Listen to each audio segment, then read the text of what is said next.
Halo, hai semua. Assalamualaikum warahmatullahi wabarakatuh. Saya Dr. Rafiq. Masih ingat lagi kan dengan saya?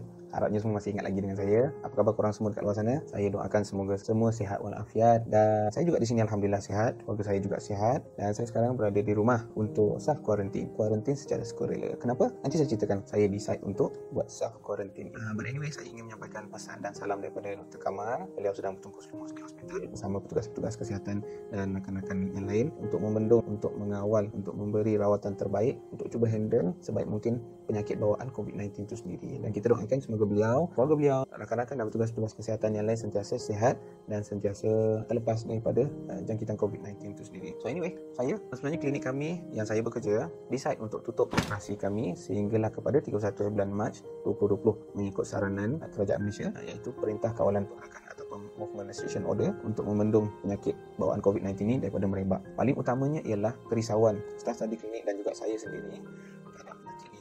Kita dah letak precaution yang sebaik mungkin. Kita dah letakkan pesanan, kita dah letakkan poster menyatakan sekiranya anda mempunyai kriteria-kriteria berikut untuk dijangkiti COVID-19, sila berurusan ke klinik kesihatan ataupun hospital kerajaan untuk rawatan dan saringan selanjutnya. Akan tetapi ramai yang tidak berlaku jujur. Bila dah masuk ke dalam klinik, dah berjumpa dengan saya, berjumpa dengan doktor, barulah diterangkan ada yang ahli keluarga yang dijangkiti oleh COVID-19, kenalan-kenalan mereka yang dijangkiti COVID-19. Ada juga yang baru balik daripada negara-negara luar yang memang dikategorikan sebagai berisiko untuk dijangkiti COVID-19.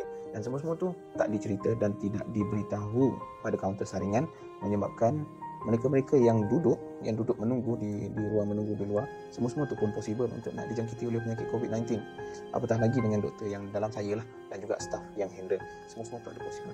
Korang sendiri pun nampak kan betapa tidak bertanggungjawabnya perilaku tersebut yang sebenarnya membahayakan orang-orang di sebelah. Ada je yang sedang menunggu tu kanak-kanak, orang yang tua, orang yang berumur yang ada penyakit yang macam-macam. Semua-semua berisiko untuk dijangkiti dan juga berisiko boleh menyebabkan kematian. Dan atas sebab ini, kami dengan berat hati juga untuk menutup operasi klinik secara total sehinggalah perintah restriction order ni ditamatkan. Secara tak langsung sebenarnya apabila klinik-klinik swasta ni ditutup atas sebab-sebab seperti yang saya sebutkan tadi, menyebabkan bebanan kepada klinik-klinik kerajaan dan juga hospital-hospital kerajaan. Dan apabila dah terjadi macam ni, saya tak nak, kami di klinik juga tak nak membawa penyakit ni kepada luar dan akhirnya kami decide untuk self quarantine. Saya faham ada yang takut untuk bercerita. It's okay, your fear is valid. Tak ada masalah pun, semua orang tengah takut.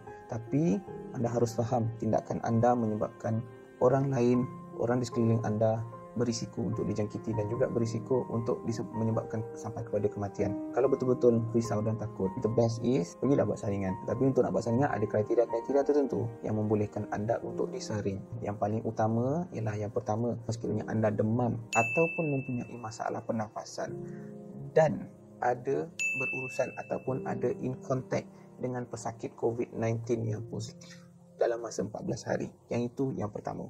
Yang kedua, anda baru balik daripada mana-mana luar negara dalam masa 14 hari. Dan yang ketiga, pernah join dengan Ijtima' Tabligh baru-baru ni di Petaling Jaya. So ini adalah kriteria yang utama ketika ini sehingga akan ada pertambahan baru, kriteria-kriteria terbaru untuk membolehkan anda disaring di klinik kesihatan ataupun di hospital kerajaan. Kadang-kadang bila korang kalau pergi sekadar nak minta saringan apa semua, kadang-kadang akan ditolak macam tu saja. Kena ingat staf kesihatan, petugas-petugas kesihatan di klinik kesihatan dan juga hospital kerajaan dah terlalu penat, dah terlalu sibuk. Kadang-kadang kehadiran korang kat situ akan dilayan secara agak kasar, secara tak sengaja. Maafkan mereka, maafkan diorang ni sebab mereka dah terlalu sangat penat.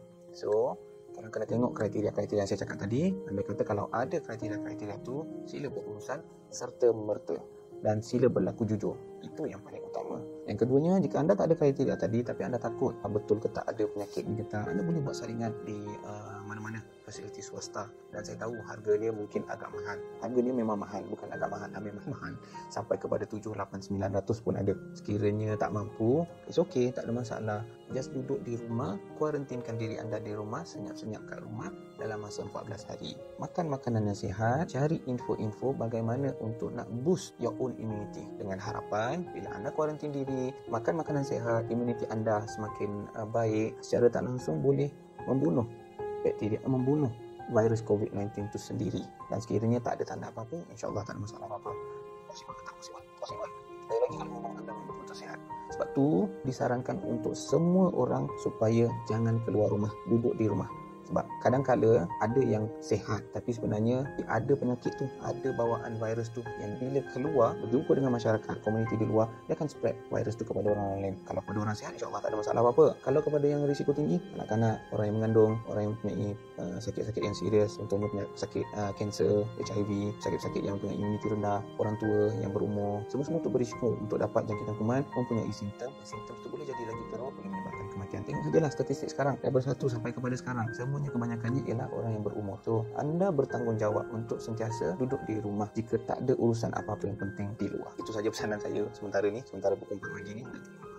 Sekejap lagi. But anyway, meantime, saya akan banyak berada di rumah dan inilah masanya untuk saya nak edit video dan sebagainya. So, kalau korang kat luar ada nak request apa-apa ataupun ada nak saya ceritakan apa-apa berkenaan dengan COVID-19 ataupun anything lah, boleh letak dekat komen kat bawah dan saya akan tengokkan dan saya akan cuba sebaik mungkin untuk buat video dan persembahkan untuk tatapan umum dan semoga memberi manfaat kepada kita semua dan membantu keseluruhan secara kolektif dalam menangani penularan wabak COVID-19. Dan saya harap korang jadi ejen yang terbaik untuk menghentikan rantaian COVID-19 ini daripada merebak lagi ke komuniti di luar. Okay, so itu sajalah. Nanti kita akan sambung kemudian. Stay tune with channel Medic Viral. Terima kasih kerana sentiasa menyokong kami di Medic Viral. Jangan lupa like video ni dan share lagi kepada kawan-kawan yang lain. Okay, alright, itu saja. Terima kasih. Assalamualaikum warahmatullahi wabarakatuh.